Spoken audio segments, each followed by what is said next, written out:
માં આવેલો ચિંતા ચોક પાસે લારી મૂકવા જેવી બાબતે બે મહિલાઓ વચ્ચે મારામારી થઈ હતી, જે ઘટનાનો વિડીયો વાયરલ થયો છે.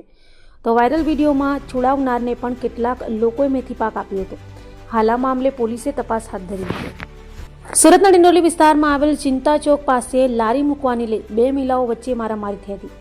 આખી ઘટનાનું મૂળ માત્ર એક નાની જગ્યા હતી. રોડ પર લારી ક્યાં મૂકવી અને પાથરનું ક્યાં પાથરવું તે બાબતે બે પક્ષની મહિલાઓ સામસામે આવી ગઈ હતી. જે ઝઘડો સામાન્ય બોલાચાલીથી શરૂ થયો હતો, તેણે જોતજોતામાં ઉગ્ર સ્વરૂપ ધારણ કર્યું હતું. આજીવિકા મેળવવા માટેની જગ્યાના વિવાદમાં મહિલાઓ પોતાની મર્યાદા ભૂલીને રસ્તા વચ્ચે એકબીજા પર તૂટી પડ્યા હતા. જાણે રસ્તો રણ મેદાનમાં ફેરવાઈ ગયો હોય તેવું લાગતું હતું. સોશિયલ મીડિયામાં વાયરલ થયેલા વિડીયોમાં જોઈ શકાય છે કે 3 થી 4 મહિલાઓ એકબીજાને ઢોર માર મારી રહી હતી. કોઈ મહિલા બંને હાથે મુક્કાબાજી કરી રહી હતી, તો કોઈએ સામેવાળી મહિલાના હાથ પકડીને તેને રસ્તા પર ધસરી હતી. વિડીયોમાં સ્પષ્ટ દેખાય છે કે એક મહિલાને 3-4 સ્ત્રીઓએ મળીને વાળથી પકડી રાખી હતી અને સતત તેને માર મારી રહી હતી.